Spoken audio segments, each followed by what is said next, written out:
ప్రభుత్వం అధికారంలోకి వచ్చాక సంవత్సర కాలం అవుతున్నా ప్రజలకు ఇచ్చిన హామీలని నెరవేర్చకుండా ఈరోజు రెడ్ బుక్ రాజ్యాంగం అంటూ కక్ష సాధింపు చర్యలకు మాత్రమే వాళ్ళు ఏ విధంగా కన్ఫైన్ అవటమే కాకుండా ఈ రాష్ట్రాన్ని దోచుకొని దాచుకుంటూ ఇంకా ఈ రాష్ట్రాన్ని అప్పుల్లో ముంచేస్తుంటే ఈ రాష్ట్రాన్ని కాపాడుకోవాలి, ఈ రాష్ట్ర ప్రజలకి అండగా ఉండాల్సిన బాధ్యత ప్రజా పార్టీ అయిన వైఎస్ఆర్ కాంగ్రెస్ పార్టీకి ఉంది. కాబట్టి ప్రజల తరఫున ఈ రోజు ఏదైతే ఈ కూటమి ప్రభుత్వం ప్రజలకి వెన్నుపోటు పొడిచి సంవత్సరం అవుతుందో ఈ జూన్ 4ని వెన్నుపోటు దినంగా మా నాయకుడు జగన్మోహన్ రెడ్డి గారు అనౌన్స్ చేయడమే కాకుండా ఈరోజు రాష్ట్ర వ్యాప్తంగా ప్రజలకి అండగా ర్యాలీలు చేసి అఫీషియల్స్ కి మెమరాండం ఇచ్చి అది ప్రభుత్వానికి అందజేసి వాళ్ళు ఇచ్చిన హామీలని వాళ్ళ మేనిఫెస్టోని నెరవేర్చమని డిమాండ్ చేస్తున్నాం.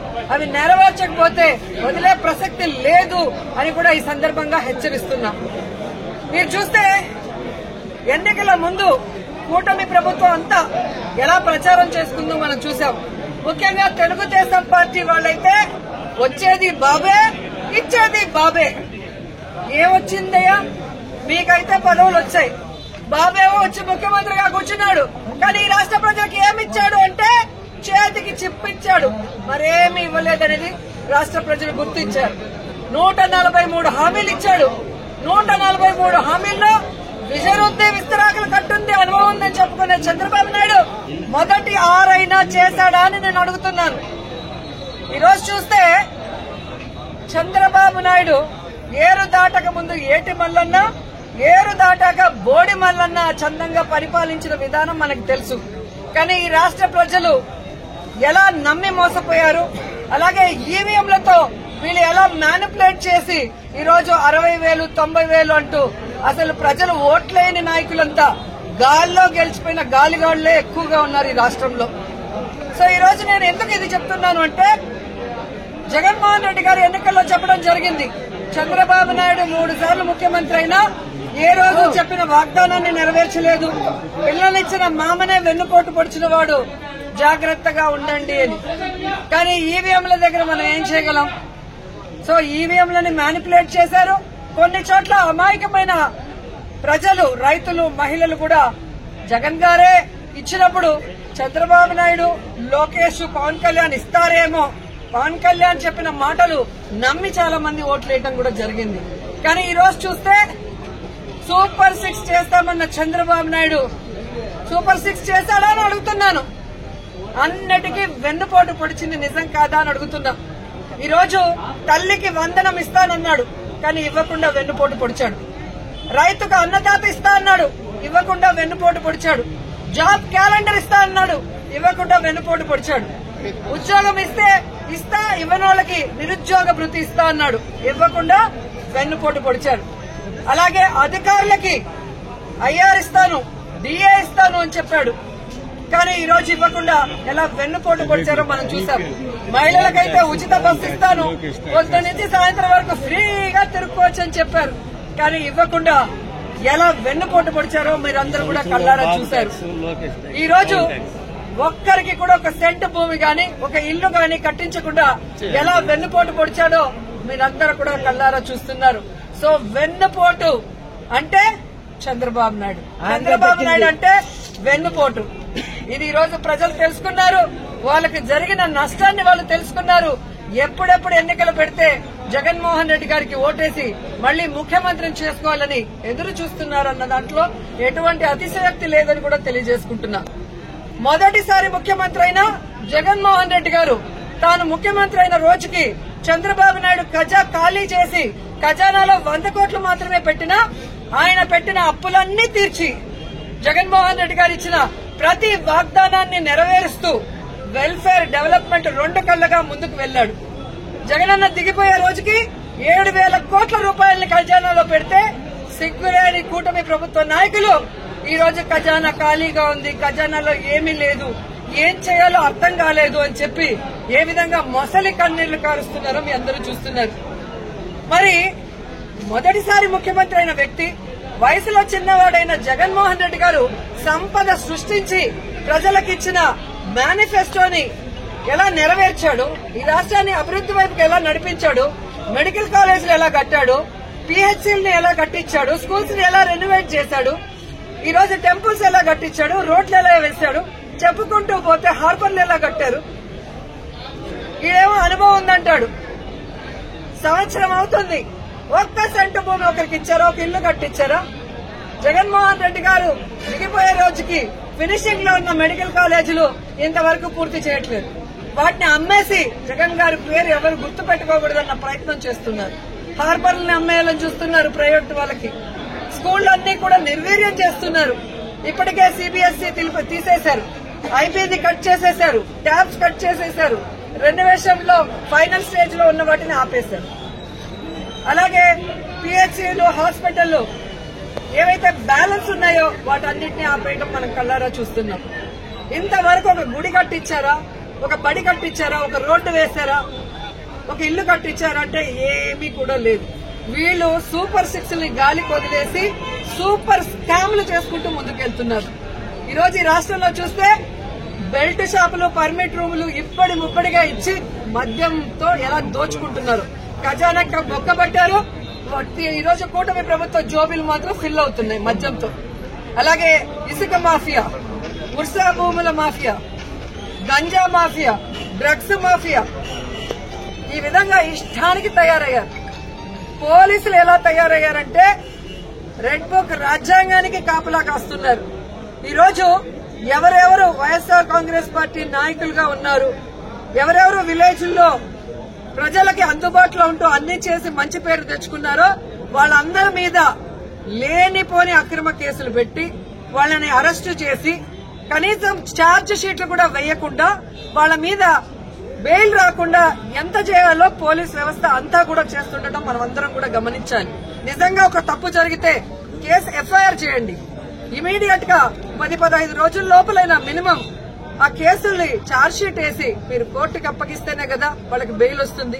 అంటే తప్పుడు కేసులు కాబట్టి ఛార్జ్ షీట్ లో నిజాలు రాయాలి కాబట్టి, తప్పులు రాస్తే రేపు వాళ్ళ ఉద్యోగం పోతుంది కాబట్టి ఈ రోజు తప్పుడు కేసులతో జైల్లో 50 రోజులు, 60 రోజులు, 70 రోజులు మగ్గిపోయే పరిస్థితి వైఎస్ఆర్ కాంగ్రెస్ పార్టీ కార్యకర్తలకి, నాయకులకి కలుగుతోంది. ఎవరైతే ఈ రోజు తప్పుడు కేసులతో జైళ్లకు వెళ్లారో వాళ్ళకి అండగా నిలబడ్డాం. వారందరికీ కూడా ఈరోజు బెయిల్స్ ఇచ్చాం. ఎవరైతే వాళ్ళ మీద అక్రమ కేసులు పెట్టి ఇబ్బంది పెట్టారో ఆ కూటమి నాయకుల్ని గాని, ఆ అఫీషియల్స్ ని గాని వదిలిపెట్టేది లేదు. మీకు రెడ్ బుక్ రాజ్యాంగం ఉంటే మాకు అంబేద్కర్ గారి రాజ్యాంగం ఉంది. అంబేద్కర్ గారి రాజ్యాంగం ప్రకారం న్యాయబద్దంగా మీ అందరినీ కూడా శిక్షిస్తామని కూడా ఈ సందర్భంగా తెలియజేసుకుంటున్నాం.